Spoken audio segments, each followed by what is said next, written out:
പന്തീരാങ്കാവ് ഗാർഹിക പീഡന പരാതിയിൽ പ്രതിയായ ഭർത്താവിനെ പോലീസ് തെരഞ്ഞു വരുമ്പോഴാണ് വമ്പൻ ട്വിസ്റ്റുണ്ടായത്.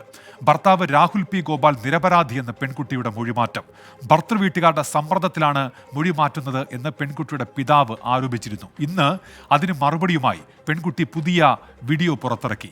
മാധ്യമങ്ങൾക്ക് മുന്നിൽ കരഞ്ഞഭിനയിക്കാൻ വീട്ടുകാർ നിർബന്ധിച്ചു എന്നാണ് പെൺകുട്ടി ഇപ്പോൾ പറയുന്നത്. കള്ളങ്ങൾ പറഞ്ഞത് പക്വതക്കുറവ് കൊണ്ടാണെന്നും പെൺകുട്ടി പറയുന്നു.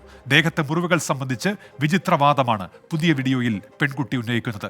എന്തൊക്കെയാണ് പുതിയ വീഡിയോയിലുള്ളതെന്ന് നോക്കാം. കാണാമറയത്തിരുന്ന് 3-ാം തവണയാണ് പെൺകുട്ടി യൂട്യൂബിൽ വീഡിയോ അപ്ലോഡ് ചെയ്യുന്നത്. അച്ഛനും ചെറിയച്ഛനും അമ്മയുമടക്കം കുടുംബക്കാർക്കെതിരെ പുതിയ വീഡിയോയിലുള്ളത് ഗുരുതര ആരോപണങ്ങളാണ്.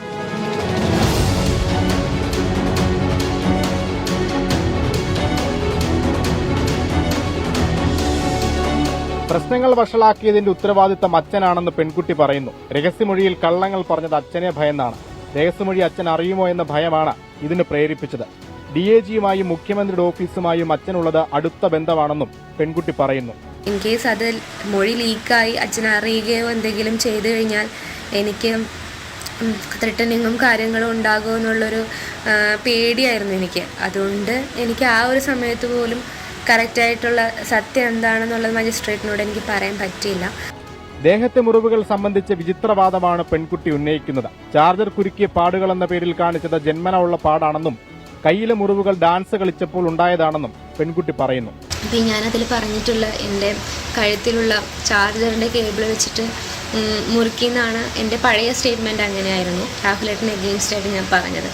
ആക്ച്വലി ആ മുറിവുകൾ എന്നൊക്കെ പറയുന്നത് അത് പരിശോധിച്ചാൽ അറിയാം. എൻ്റെ അന്നത്തെ ആ ഒരു പിക്ചറും ഇന്നത്തെ എൻ്റെ കഴുത്തിലുള്ള പിക്ചറും എടുത്ത് നോക്കിയാൽ അത് തമ്മിൽ കമ്പയർ ചെയ്ത് കഴിഞ്ഞാൽ അറിയാൻ പറ്റും. അതേസമയം മുറിവുകൾ ദേഹോപദ്രവം ഏൽപ്പിച്ചതിനെ തുടർന്നാണെന്നായിരുന്നു വൈദ്യപരിശോധനാ ഫലം.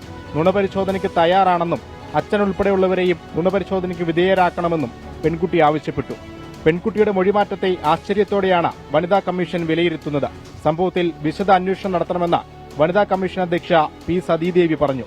ഏത് സാഹചര്യത്തിലാണ് കുട്ടി മൊഴി മാറ്റി പറഞ്ഞിരിക്കുന്നത് എന്നും എന്താണ് ഇങ്ങനെ സംഭവിക്കാൻ ഇടവന്നിട്ടുള്ളത് എന്നുള്ളതും കൃത്യമായിട്ടുള്ള അന്വേഷണം നടത്തിക്കൊണ്ട് വേണം ഈ അന്വേഷണം മുന്നോട്ട് കൊണ്ടുപോകാൻ എന്നുള്ള അഭിപ്രായമാണ് കമ്മീഷനെ സംബന്ധിച്ചിടത്തോളം ഉള്ളത്. പെൺകുട്ടിയെ കാണാനില്ലെന്ന കുടുംബത്തിന്റെ പരാതിയിൽ അന്വേഷണം പുരോഗമിക്കുകയാണ്.